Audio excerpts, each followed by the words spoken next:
রাঙামাটিতে এসেছি 3-4 বার হবে, কিন্তু আমি নদীপথে আমি যাইনি। নদীপথে আমার যদিও বা অনেক ভয় লাগে। আমি যদিও বা ভালো সাঁতার জানি, কিন্তু নদীপথে আমার অনেক ভয়। কিন্তু আজকে আমার মানে পক্ষে বাধ্য হয়ে আমাকে নদীপথে যেতে হচ্ছে। আমি যেখান থেকে উঠেছি এখান থেকে 70 কিলোমিটার আমাকে নদীপথে যেতে হবে। এটা কাপ্তাই লেক।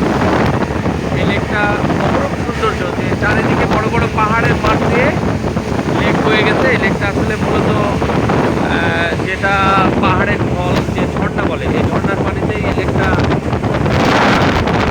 পানি আসে। আর এখান থেকে এই পানিটাকে একটা বাঁধ তৈরি করে, যেটা কাপ্তাই জলবিদ্যুৎ কেন্দ্র এই লেকের উপরে অবস্থিত। বাংলাদেশের সবচেয়ে বড় জলবিদ্যুৎ কেন্দ্র যেটা কাপ্তাই লেক। এখানে আমি এখন মোটামুটি এগোচ্ছি। চারিদিকে বড় বড় পাহাড়, যদিও বা নেটওয়ার্কের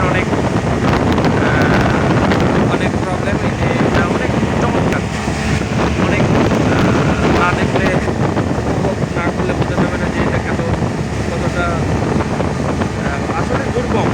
কেন বলি, কারণ হলো এখানে যারা বসবাস করে পাহাড়ি অঞ্চলের লোকজন তো প্রচুর সাহসী এবং সংগ্রামী ধারণ করে। যেমন এখানে মূলত পানি পথে যাতায়াতের জন্য প্রচুর খরচ হয়। হ্যাঁ, আর স্পিড বোট প্রচুর স্পিডে চলছে। আপনারা দেখতে পাচ্ছেন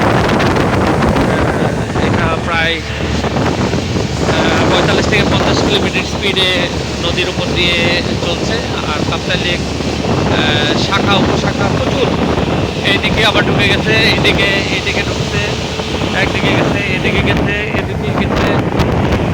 চারিদিকে এখনো যদি বা লেকের পানি এখন কম, যখন ভরা মৌসুমে প্রচুর পানি হয়, এখান থেকে আমরা এখন যে পানির লেভেল, এই লেভেল থেকে আরও প্রায় 10 ফুট পানি